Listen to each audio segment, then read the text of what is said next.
Let's go to Green Bay. The Colts coming off of their rousing win against the Ravens last week. Peyton Manning played only once in Lambeau Field before in his career. In his third season back in 2000, didn't win then. Trying to get the W here to improve to 4-2 after starting 0-2 on the season. And here is Manning to Reggie Wayne after the Packers scored 3 on their first drive. The Colts score 7 on their first. Dominic Rhodes busts one through for the score. A 3-yard touchdown. It's 7-3 right there. Packers next drive, Rodgers to Greg Jennings. Pass interference on Tim Jennings. That was Jennings on Jennings violence right there.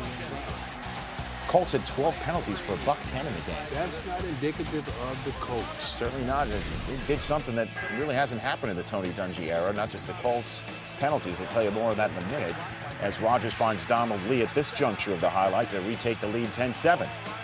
First play on the Packers' next possession, Rodgers over the middle to the new all-time Pack receiving leader at Lambeau Field history, Donald Driver. A lot of great receivers come through those doors. Donald Driver now the leading receiver. Great guy. He's the leader of that offensive group. Passed Antonio Freeman on that all-time list. 4 plays later, Mike McCarthy's going for it on his side of the field on 4th and 1. Wow. Ryan Grant picks it up. Sure, you're playing against the Indianapolis Colts who cannot stop the run with their undersized defensive line. After that chain-moving run, it's Ryan Grant 7 plays later into the end zone for the first time all year.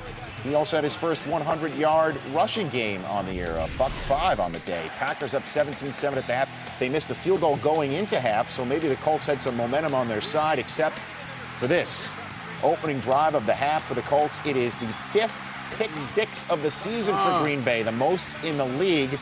Nick Collins returns at 62 yards for the score.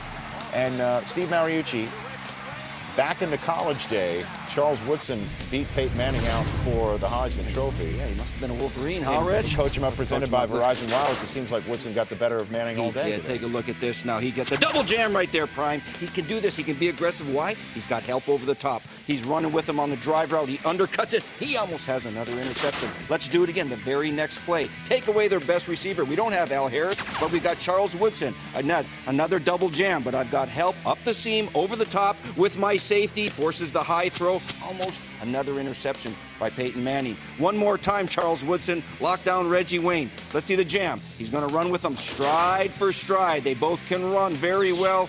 He plays not only the receiver, but he plays the ball. He would have had the interception had the safety not knocked that down. Great pass defense all day by the Packers. And then Manning trying to get a touchdown with less than 5 minutes to go. He's picked again. No, this one, never Aaron seen. Rouse. He's gone, and there's nothing they could do about it. Never sees the safety. He's gone. 99 yards. What's going on with Peyton? And he doesn't really high step that much. Do you know? Yeah, that's why he won't go prime time either. You know the rules. Peyton Manning and the Colts go down 34-14. It's their first loss in the month of October. In their last 14 games, they've won 13 in a row in the month of October. And take a look at this. It's the second worst loss for the Colts since Tony Dungy has been their head coach. The Colts fall to 3-3 on the season.